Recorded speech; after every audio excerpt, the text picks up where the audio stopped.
Positive atheism Hindi channel प्रेक्षकों को स्वागत।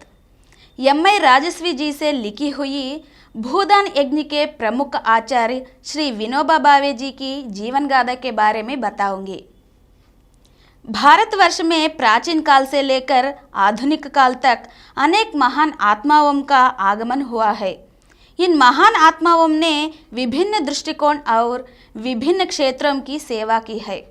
साहित्य, संस्कृति, धर्म, दर्शन, विज्ञान, कलाओं और राजनीति जैसे हर क्षेत्र में इन महान आत्माओं ने समाज को अपना विशेष योगदान प्रदान किया है। इन महान आत्माओं में विनोबा भावे एक ऐसा नाम है जिसने भारतीय समाज को एक नई दिशा और चेतना प्रदान की। विनोबा भावे का जन्म 11 सितंबर 1895 को हुआ था। उन्हें जन्म देने का सौभाग्य महाराष्ट्र की वीरभूमि को प्राप्त है। उनके पूर्वज रत्नगिरी जिले में निवास करते थे। कुछ समय बाद वे सितारा जिले के लिंब ग्राम में और फिर वाई ग्राम में निवास करने लगे। कहा जाता है कि उनके परिवार के श्री नरसिम्हराव भावे मराठा पेशवा की सेवा में थे। एक बार 1807 में पेशवा ने नरसिम्हराव भावे को अंग्रेजों की सहायता का आदेश दिया। इस अवसर पर नरसिम्हराव ने बड़ी वीरता का प्रदर्शन किया। उनकी वीरता से प्रसन्न होकर अंग्रेजों ने उन्हें कोलाबा जिले को गागोदा नामक ग्राम पुरस्कार स्वरूप ने दिया। इस प्रकार भावे परिवार फिर गागोदा में ही आकर रहने लगा और यही स्थान विनोबा भावे का जन्मस्थान बना।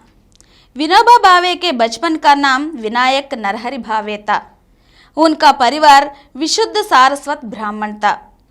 उनके पिता का नाम श्री नरहरि भावे और माता का नाम रखुमाई था। विनायक नरहरि भावे के दादा शंभूराव भावे वंश के एक प्रतिष्ठित व्यक्ति थे। उनकी ईश, वंदना और पूजा पाठ में बड़ी निष्ठा थी। वे बड़े भक्तिभाव और तन्मयता के साथ पूजा किया था। व्रत और उपवास करते समय उनकी श्रद्धा, भक्ति साफ तौर पर दिखाई पड़ती थी। विनायक के बाल मन पर अपने दादा की श्रद्धा, भक्ति का बहुत गहरा प्रभाव पड़ा। उनका स्मरण करते हुए एक बार उन्होंने स्वयं कहा था, उन दिनों दादा चंद्रायण व्रत कर रहे थे।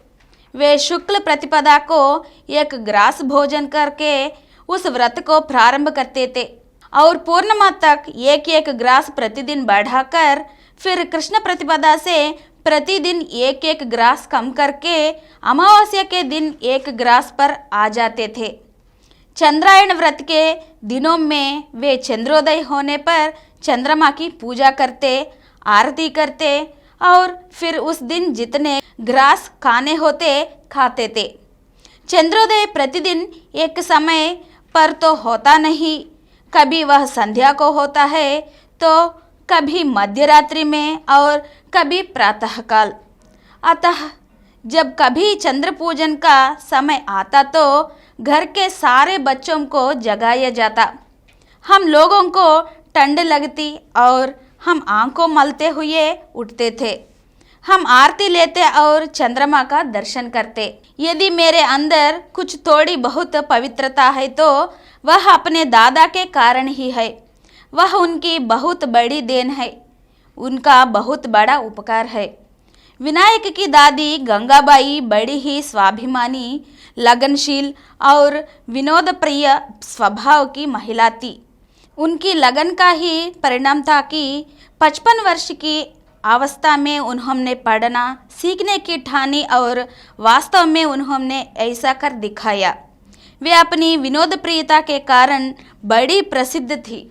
दूसरों की नकल उतारने में तो जैसे वे सिद्धहस्त थी। किसी भी रोते हुए व्यक्ति को हंसा देने की कला उन्हें खूब आती थी। बालक विनायक से उन्हें बड़ा लगाव था। दादा दादी के सानिध्य में विनायक के मन में उज्जवल विचारों को स्रोत बढ़ने लगे थे। इन उज्जवल विचारों के स्रोतों ने ही आगे चलकर उनके जीवन को एक नवीन दिशा प्रदान की। अगले एपिसोड में फिर मिलेंगे। धन्यवाद। और कुछ वीडियो के लिए डॉक्टर समरम मल्टी चैनल नेटवर्क समर्पित पॉजिटिव एथेइज्म हिंदी चैनल को सब्सक्राइब कीजिए और नीचे हुए घंटे के निशान पर दबाइए। Please download Samaram multi-channel app and watch your favorite channels from your mobile. App available on Google Play Store and subscribe to the channels.